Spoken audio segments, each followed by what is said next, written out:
19వ శతాబ్దం చివర్లో ప్రపంచాన్ని ఎలా వెలిగించాలనే దానిపై ఇద్దరు గొప్ప మేధావుల మధ్య ఒక చారిత్రాత్మక యుద్ధం జరిగింది. ఇది వాళ్ల కథ. విద్యుత్ భవిష్యత్తునే మార్చేసిన ఆ కరెంట్స్ వార్ గురించి ఇప్పుడు వివరంగా తెలుసుకుందాం. నికోలా టెస్లా కథ వింటే ఏదో పురాణగాథలా ఉంటుంది. ఎందుకంటే అతనొక పెద్ద ఎలక్ట్రికల్ స్టామ్ మధ్య అర్ధరాత్రిపూట పుట్టాగట. ఇది అతని విప్లవాత్మక జీవితానికి ఒక గొప్ప శుభసూచకంలా నిలిచింది. మొదటి భాగం ఒక భవిష్యత్ సూచిక ఆరంభం. టెస్లా ఆలోచనలు ఎలా రూపుదిద్దుకున్నాయో చూద్దాం. అతని మీద ఇద్దరి ప్రభావం చాలా బలంగా ఉండేది. వాళ్లే అతని తల్లిదండ్రులు. టెస్లా మేధస్సు వెనుక రెండు విభిన్న ప్రపంచాలున్నాయి. ఒకవైపు అతని తండ్రి మిలుటిన్ టెస్లా. ఆయన ఒక మతగురువు, చాలా క్రమశిక్షణతో ఉండేవాడు. టెస్లాకి జ్ఞాపకశక్తి, తర్కం వంటి విషయాల్లో శిక్షణిచ్చాడు. మరోవైపు అతని తల్లి జార్జినా డ్యూకా టెస్లా. ఆమెకు చదువు రాకపోయినా ఆమె ఒక అద్భుతమైన ఆవిష్కర్త. తన కొడుకులోని సృజనాత్మకతకు ఆమె ఊపిరిపోసింది. రెండవ భాగం ఒక ఆవిష్కర్త మనసు. చిన్నప్పట్నుంచే టెస్లా ఆలోచించే విధానం చాలా విచిత్రంగా, ప్రత్యేకంగా ఉండేది. చాలామందికి అది అస్సలు అర్థమయ్యేది కాదు. అతనికి ఒక విచిత్రమైన మానసిక సామర్థ్యం ఉండేది. అంటే కొన్నిసార్లు తన కళ్ల ముందు మెరుపుల్లాంటివి స్పష్టమైన చిత్రాలు కనిపించేవి. మొదట్లో వాటిని అదుపు చెయ్యడం చాలా కష్టమయ్యేది. కాని కాలం గడిచే కొద్దీ తనకున్న ఈ సమస్యనే ఒక గొప్ప శక్తిగా మార్చుకున్నాడు. తన బలహీనతనే తన బలంగా మార్చుకున్నాడు. అందుకే ఆయన ఏమన్నారంటే, నాకు మోడల్సు, డ్రాయింగ్సు, ప్రయోగాలు ఏమీ అక్కర్లేదు. నేను వాటన్నిటినీ నా మైండులోనే నిజమైన వాటిలా ఊహించుకోగలను. అంటే ఆలోచించండి, ఆయన తన ఆవిష్కరణలన్నిటినీ ముందుగా తన మనసులోనే కట్టేవాడు. అక్కడే వాటిని నడిపి చూసేవాడు. ఏవైనా సమస్యలుంటే సరిదిద్దుకునేవాడు. ఒక్క వస్తువును కూడా ముట్టుకోకుండా మొత్తం ప్రయోగం తన మెదడులోనే జరిగిపోయేదన్నమాట. మూడవ భాగం ఒక కొత్త కరెంట్. ఇలాంటి అద్భుతమైన మైండ్తో టెస్లా 1884లో అమెరికాలో అడుగుపెట్టాడు. అప్పటికే ఆవిష్కరణల ప్రపంచంలో రారాజుగా వెలిగిపోతున్న ఒక వ్యక్తిని, థామస్ ఎడిసన్ను ఢీకొట్టబోతున్నాడు. అసలీ గొడవకు కారణమేంటి? రెండు రకాల కరెంట్ సిస్టమ్స్.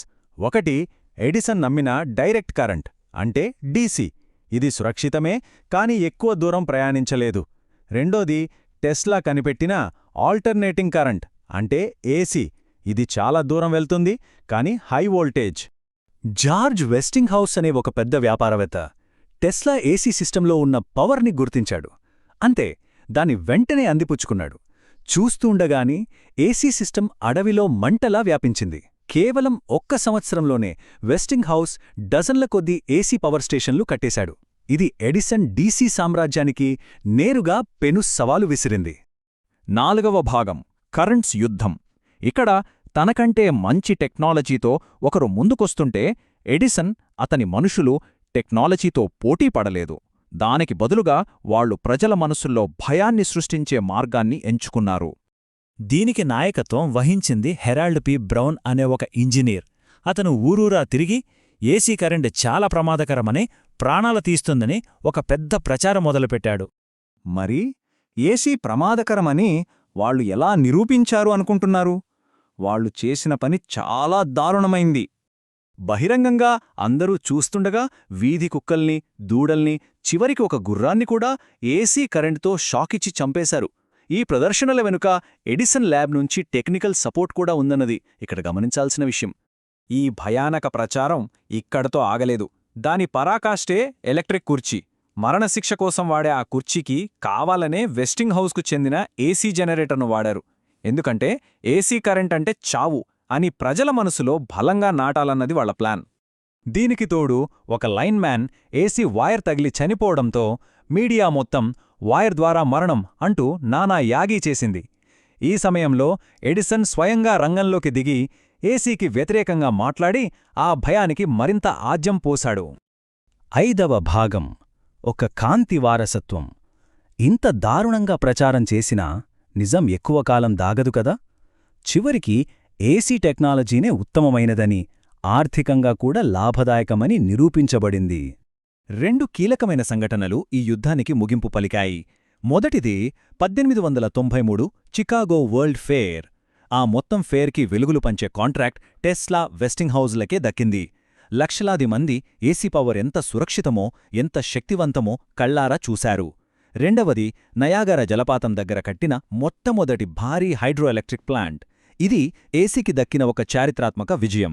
అయితే ఈ యుద్ధం క్షేత్రస్థాయిలో కన్నా బోర్డ్రూంలో ముగిసింది.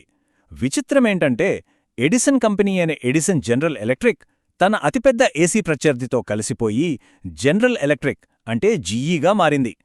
ఇందులో ఉన్న అతిపెద్ద వ్యంగ్యం ఏంటంటే, ఈ కొత్తగా ఏర్పడిన కంపెనీ తన పేరులోంచి ఎడిసన్ అనే పదాన్ని తీసేసింది. అంతేకాదు, ఎడిసన్ ఏ టెక్నాలజీనైతే నాశనం చెయ్యాలనుకున్నాడో అదే ఏసీ టెక్నాలజీని పూర్తిగా స్వీకరించింది. చివరికి ఎడిసన్ తన స్థాపించిన కంపెనీ నుంచే బయటకు వెళ్ళిపోవాల్సి వచ్చింది.